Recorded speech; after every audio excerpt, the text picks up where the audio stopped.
આજની ધર્મકથા. પ્રણામ.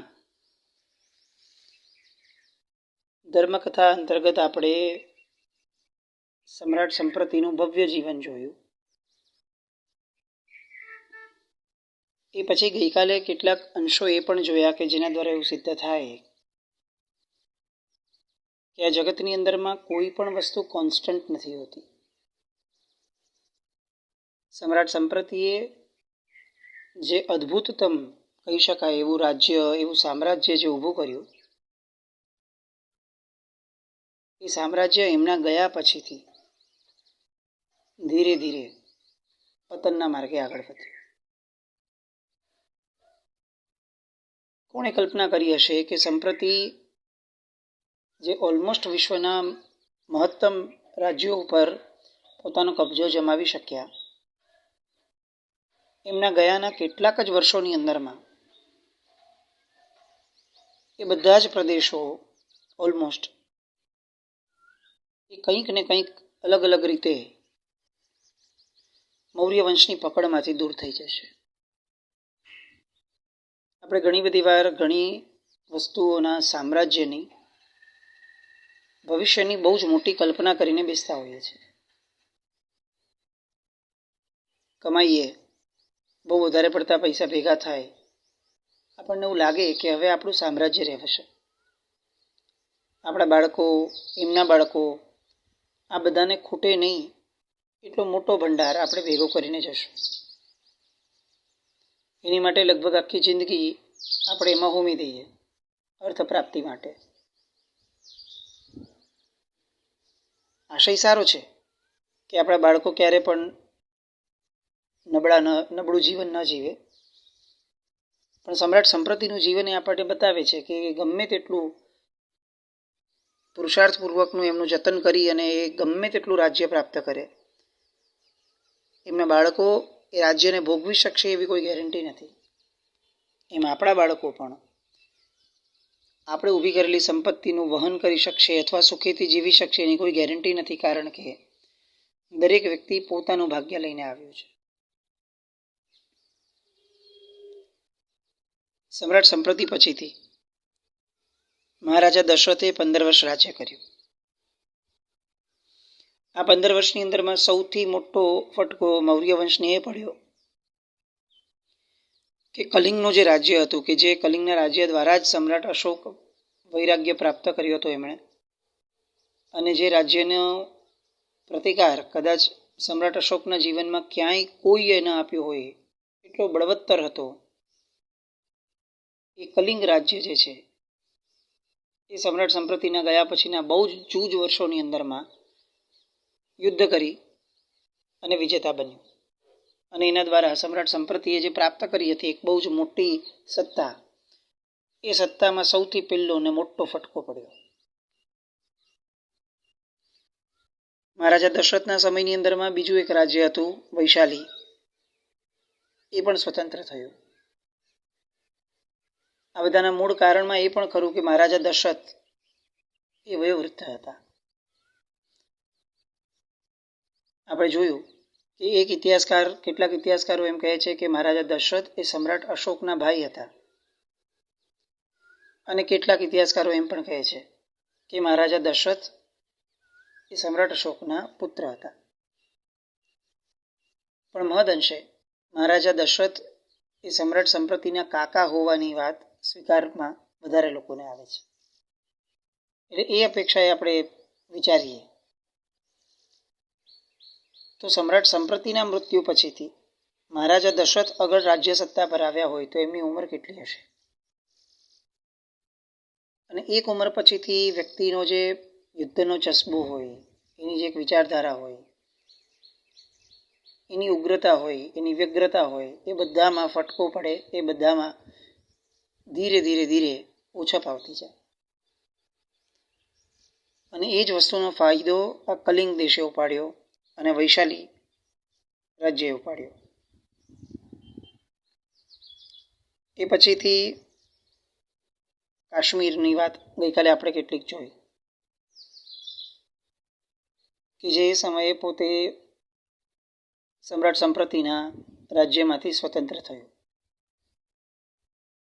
એનું મૂળ કારણ એ હતું કે સમ્રાટ અશોકની જે કાશ્મીરમાં રાણી થઈ હતી, કાશ્મીરની જે હતી એ રાણી સમ્રાટ અશોકના મૃત્યુ બાદ પોતે પોતાના પિયર પક્ષે એટલે કે કાશ્મીરમાં વયા ગયા હતા અને ત્યાં એમને આ પુત્ર થયો હતો જેનું નામ હતું જાલોક.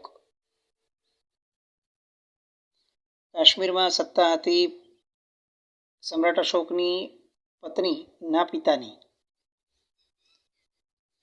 પણ એમને કોઈ પુત્ર ન હતો એટલે મૃત્યુ પામ્યા. એ પછીથી રાજ્યની ધુરા સંભાળવા માટે સીધા એમના દુહિત્ર એટલે કે સમ્રાટ અશોકના પુત્ર જાલોક એ કાશ્મીર ઉપર રાજ્ય એમણે કર્યું. આજે આપણે જે કાશ્મીર જોઈએ છીએ અને જે કાશ્મીર આખું ને આખું એમ કહી શકાય કે ઇસ્લામના રંગે રંગાયેલું છે, એ પરિવર્તન એ આ કોંગ્રેસની સરકાર અને આઝાદી પછી આઝાદી પૂર્વેની કેટલીક વર્ષોની ઘટના છે. અદરવાઇઝ ત્યાં સુધી કાશ્મીર પૂર્ણપણે જૈન ધર્મ, સનાતન ધર્મ આ બધા ધર્મોથી વાસિત હતું. એટલી હદ સુધી એ પરાક્રમી રાજ્ય હતું કે આ જાલોક એણે જ્યારે કાશ્મીર રાજ્ય ઉપર ગ્રીક લોકોએ હુમલો કર્યો અને કન્યાકુબ્જ ના માર્ગથી એ લોકો મગધ ઉપર આવવા જ્યારે પ્રયત્ન કરતા હતા ત્યારે એણે વિચાર્યું કે આ મગધનું સામ્રાજ્ય જે છે એ તો મારા પિતા સમ્રાટ અશોક દ્વારા સ્થપાયેલું રાજ્ય છે. ભલે ત્યાં અત્યારે રાજ્ય કરવા માટે કોઈ બીજા રાજા હશે, પણ અંતે તો એ મારા ભાઈ જ ને, મારા સ્વજનો જ ને. આવું વિચારી અને એણે ગ્રીક સૈન્યની સાથે જબરદસ્ત પરાક્રમ સાથેનું યુદ્ધ કર્યું. એટલું બધું હંફાવ્યું કે ગ્રીક સૈન્ય પણ ત્યાં હાર્યું અને એને પાછું જવું પડ્યું. આ એક ઘટના એવી સાબિત થઈ કે મૌર્ય વંશનો અંત સમ્રાટ સંપ્રતિ પછીથી જે 4-5 પેઢી સુધી ચાલ્યા પછીથી થયો, એ જો આ જાલોકે યુવરાજે રાજકુમારે જો ગ્રીક સૈન્યનો એ સમયે આવી રીતે પરાક્રમપૂર્વક વીરતાપૂર્વક સામનો ન કર્યો હોત તો કદાચ ગ્રીક સામ્રાજ્ય એ જ અરસાની અંદરમાં મૌર્ય વંશના રાજાઓને ખતમ કરીને આખું ને આખું ભારત પોતાના કબજામાં કરી લેત. એટલે આ યુવરાજ જાલોકનું બલિદાન, એનું પરાક્રમ એ બધું ભારત વર્ષ માટે ખૂબ ઉપયોગી અને ખૂબ ઉપકારક હતું. આપણે એને પણ કેટલું યાદ રાખી શક્યા એ પ્રશ્ન છે જ.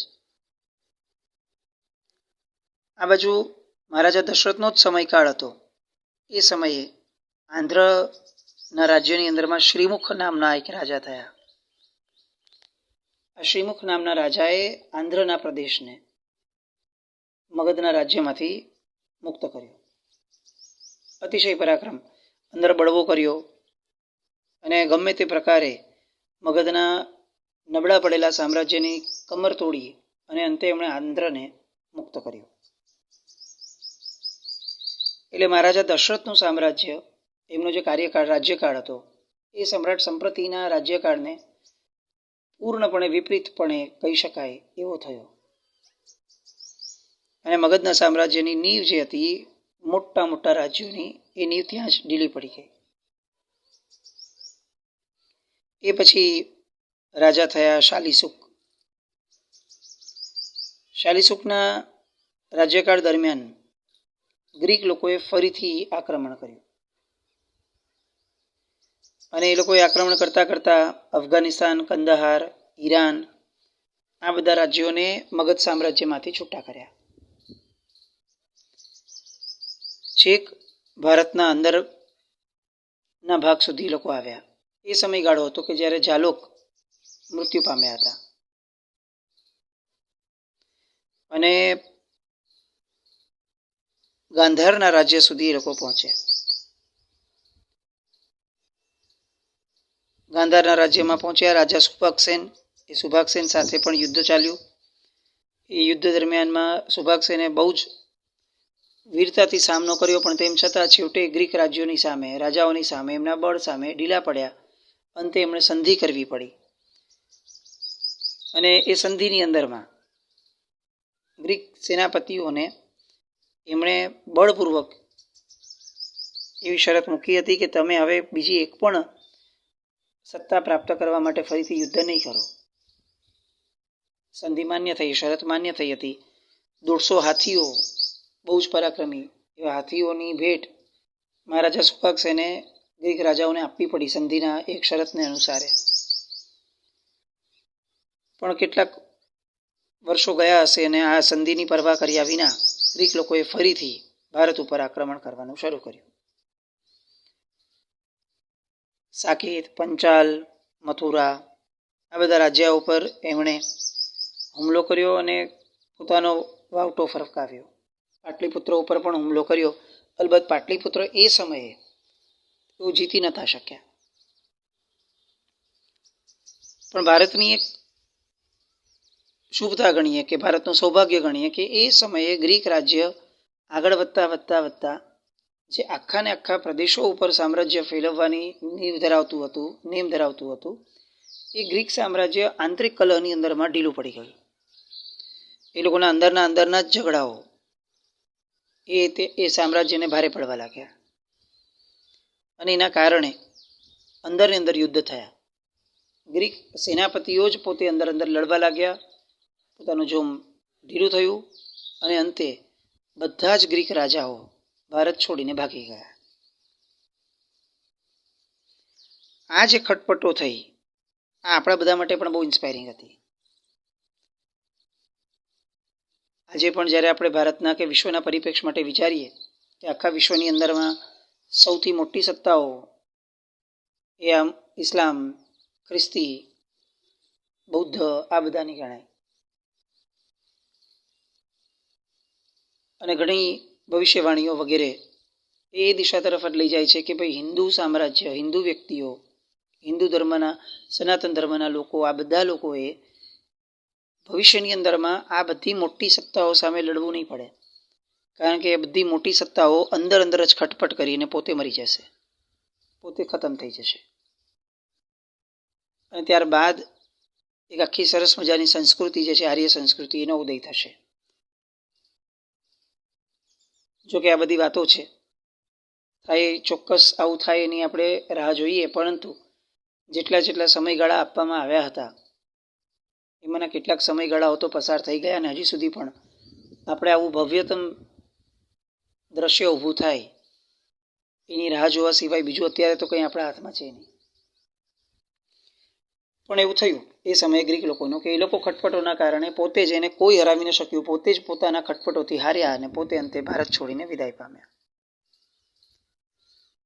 મહારાજા શાલિસુક એનું આ 9 વર્ષનું રાજ્ય અમલનો સમય. આ સમયની અંદરમાં એમ કહી શકાય કે મરણતોલ ફટકાઓ પડ્યા સમ્રાટ સંપ્રતિના રાજ્ય ઉપર અને ઘણા બધા મુખ્ય રાજ્યો કહી શકાય એવા મુખ્ય રાજ્યો પણ એમનાથી દૂર થયા. એ પછીથી રાજાઓ આવ્યા દેવવર્મા.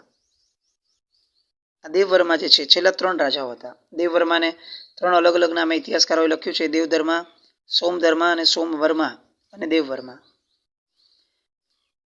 આ રીતે શાલિસુકના પુત્ર, રાજપુત્ર એ આવ્યા સત્તા ઉપર. એમણે જૈન ધર્મના પ્રચાર માટે સારો એવો પ્રયાસ કર્યો. 8 જ વર્ષનું એમનું શાસન રહ્યું ફક્ત. અને 8 વર્ષની અંદરમાં ક્યાંય કોઈ જગ્યાએ બળવો થયો હોય કે કોઈ રાજ્ય બીજું અલગ થયું હોય, હજી સામ્રાજ્ય નબળું પડ્યું હોય એવું બહુ વિશેષ ન થયું, પણ યવનોએ ફરીથી હુમલા કર્યા હતા એવા ઉલ્લેખો આવે છે.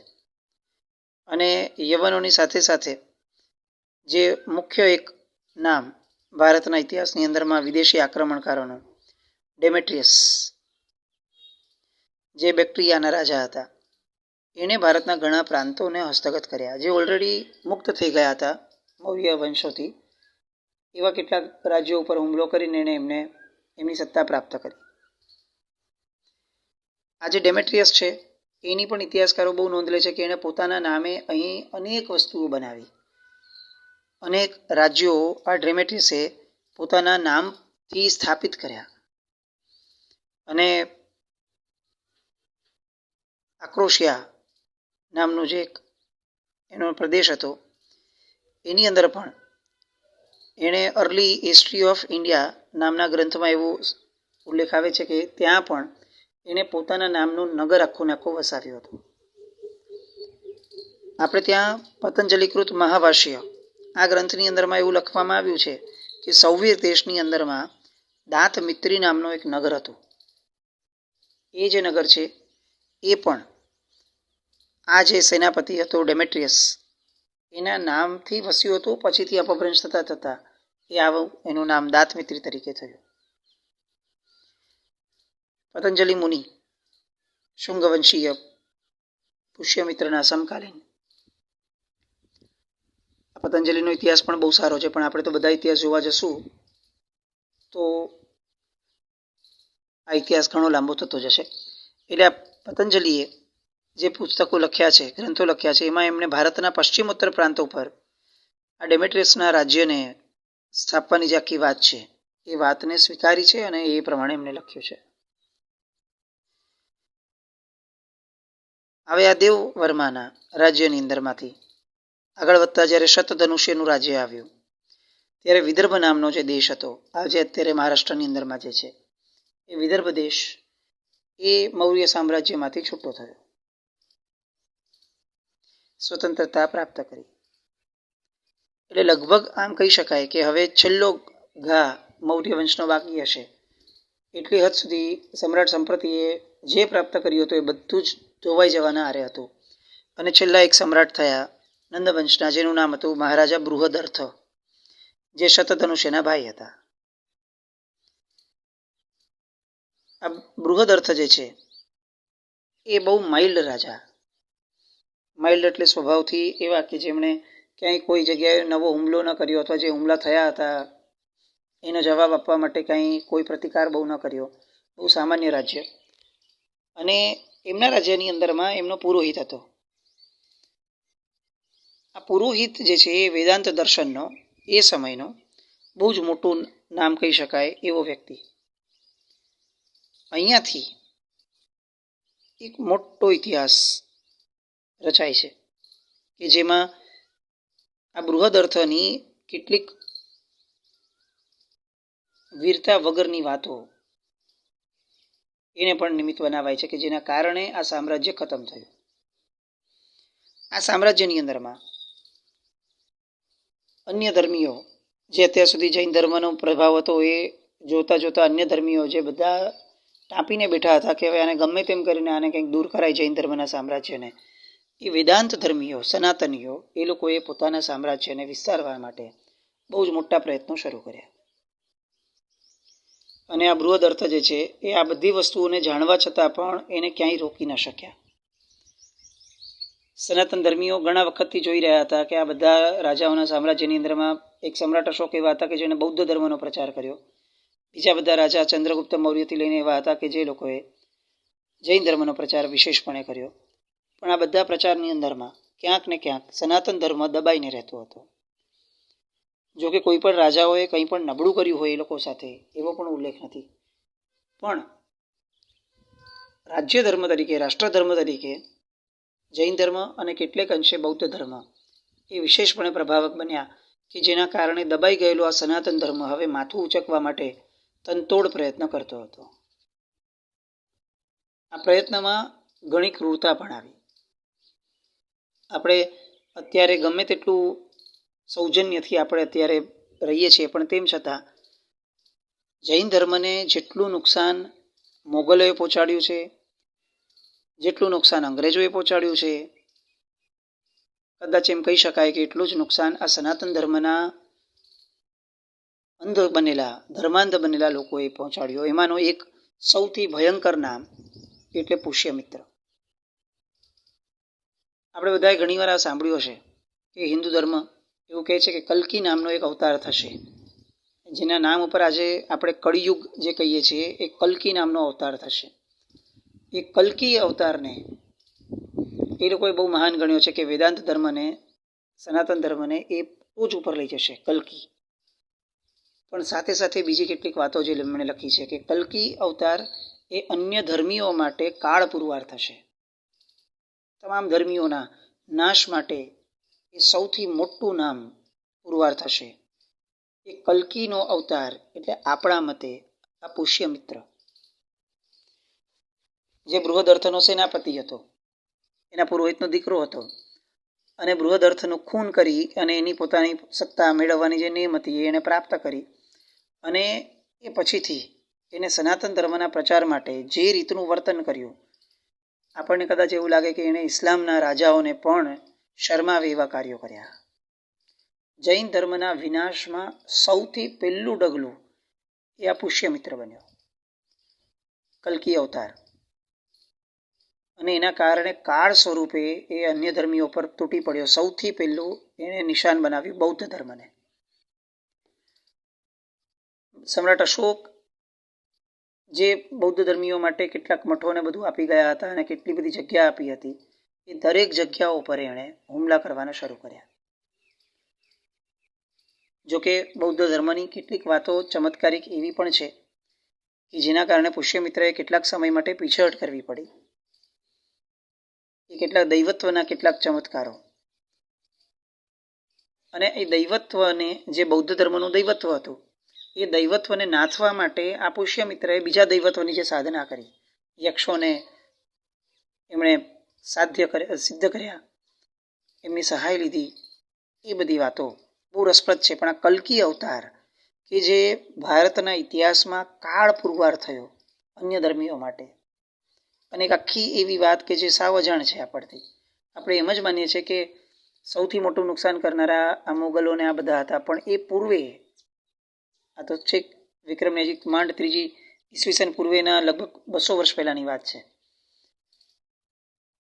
એ જે અવતાર થયો એની પુષ્યમિત્રની વાતો, એ સમયે ભારતમાં જૈન ધર્મ કઈ રીતે થોડો ઘણો પણ બચી શક્યો, એ કયા આચાર્ય ભગવંતો હતા કે જેમણે આ જબરદસ્ત પુરુષાર્થ કર્યો હતો અને જૈન ધર્મની શાખને બચાવી શક્યા, એ કયા રાજ્યો હતા કે જેણે જૈન ધર્મને બચાવીને રાખ્યો અને પછીથી પ્રચાર પ્રસારના કાર્યની અંદરમાં જૈન ધર્મ જોડાઈ શક્યો. આ કલ્કી અવતારની પુષ્યમિત્રની વાતો, એ બધી વાતો માટે આવતીકાલે ફરીથી મળીએ. જીના કંઈ પણ બોલાય તો